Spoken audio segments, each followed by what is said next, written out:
Jumped in the river myself and find him. I was sure that all I had to do was go show them where to look.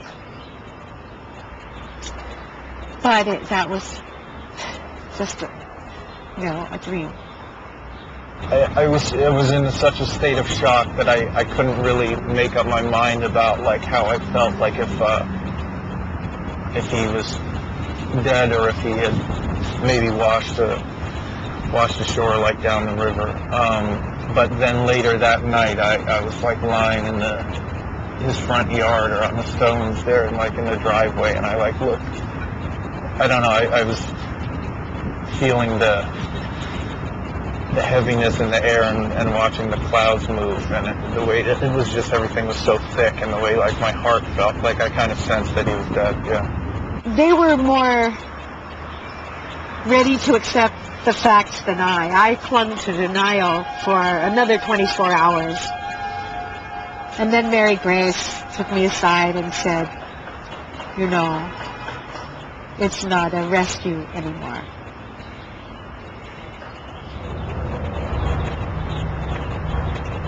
On May 29th, 1997, Jeff Buckley was swimming by the pylon here and disappeared.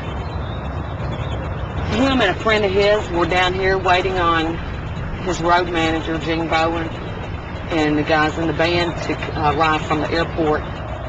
They were down here listening to a radio, and Jeff waded out in the water and decided to take him a little swim. And he was in the water singing, his friend was singing. A tugboat went by, and his friend picked the radio up, because the radio was on the edge of the water, picked the radio up so the water lap and the shore wouldn't get the radio wet. When he turned around, Jeff was gone. No sight nor sound of him.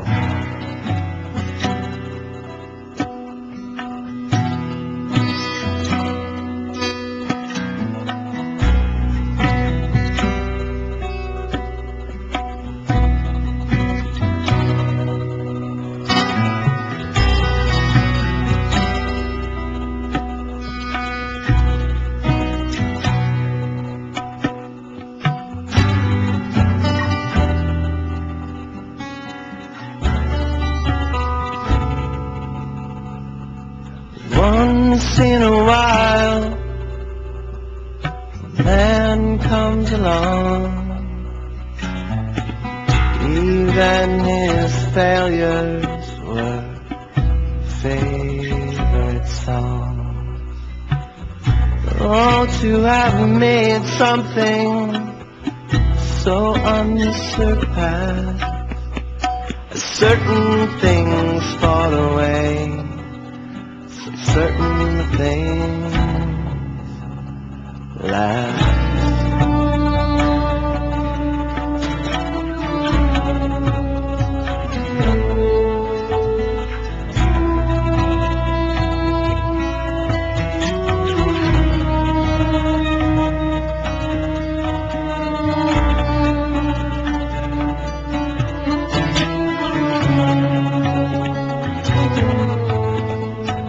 Body goes down in the Mississippi water, weighted by a beauty, afraid of his life. Notify your holy men, console your sons and daughters, and tell me one more time, what is just, what is right?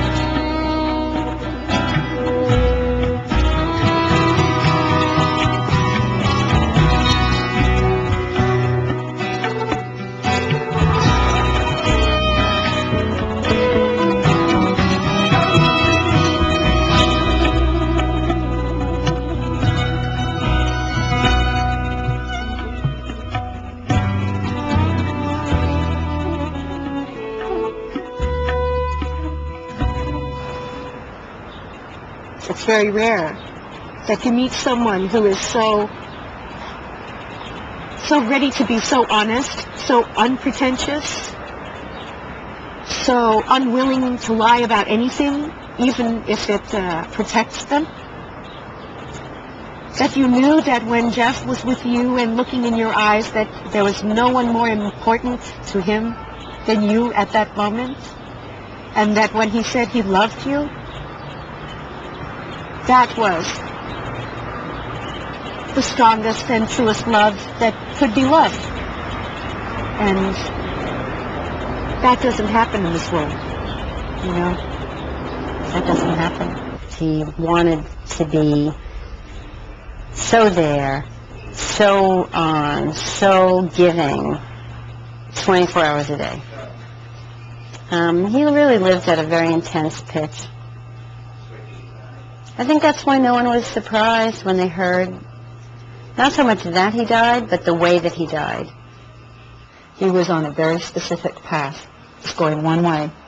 And, you know, I think that's also why I had a slightly conflicted relationship with him. I loved him very much, but I think I fought with him a lot because I didn't really agree with that viewpoint of, you know, going towards the abyss constantly, or, you know, that there was only one way out of this life or this direction. This is a piece I wrote after Jeff drowned, and someone in his circle of friends asked me to put something together to share with some of the people who weren't here. I don't know if I knew Jeff Buckley. I knew a Jeff Buckley. I knew a cool-looking kid. I can't believe he was 30, a kid. I knew a cool-looking kid who put on a green thrift shop suit with white buck shoes and a hat just to walk a few houses up this small Memphis street we shared to come have dinner. There were Jeff Buckleys I never knew, the personification of Greenwich Village, Mr. Top 40, his life as a son, as a brother, a boyfriend, a bandmate, and creative partner. I knew a Jeff Buckley who came to Memphis to record an album he had no real intention of releasing, then decided to stay and rewrite the album. Jeff Buckley was a great guy, mostly sweet, often introverted, and a presence to be in. He shimmered, and you could feel it. To share his company was to be left with his presence. He was a work in progress, leaving different parts of himself with different people. And the sudden termination of this incomplete opus feels particularly violent. I think Jeff's inner rhythms changed while he was here. I think he heard different drummers in his head, and while he was here, he had space enough to clear his head and unify their rhythms. The very thing that killed Jeff is what made him so vital. Most Memphians merely talk about the beautiful, terrible Mississippi River. A few visit the banks to contemplate its majesty. But visiting and looking and contemplating weren't enough for Jeff. He had to touch it, and fully clothed, no doubt strikingly, and wearing boots, he waded in further and further until he was swimming on his back and looking at the night sky. Jeff did not heed the exhortations to get out, and he probably was enjoying the sound of the tugboat that passed by and not thinking of the wake it created. He was singing Led Zeppelin songs.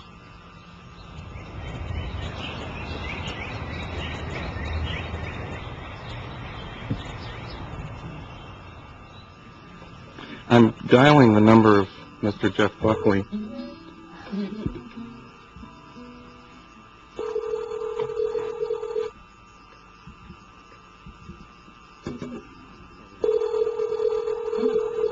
Jeff is on the telephone calling from a friend's house where he's had dinner and so they've been having a very pleasurable evening, and we're at the end of that evening, and actually they don't have any more material to sing, and I thought maybe you might like to sing a song with them.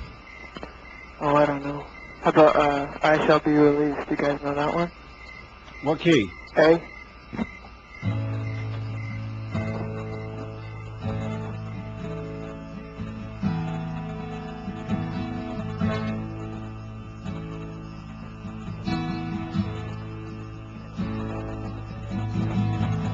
They say everything can be replaced, that every distance is not near. So I remember everything yeah. Of every man that puts me here. Say, I see my light come shining. Wow, wow, wow, wow. From the west to the east. Oh, every day now, any day now, I shall be believed. Oh, they're standing next to me in this lonely crowd. Oh, man who swears he is not to blame. All day long I hear his voice shouting so loud, crying out at his best friend. Oh, sing, I see my light come shining. What about the west to the east? From the west down to the east. And double F from you, yeah. Any day now. Music buses. Anyway now. Oh, I shall be released. One more time. I see my light come shining. From the west down to the east. Any day now, anyway now, I shall be released.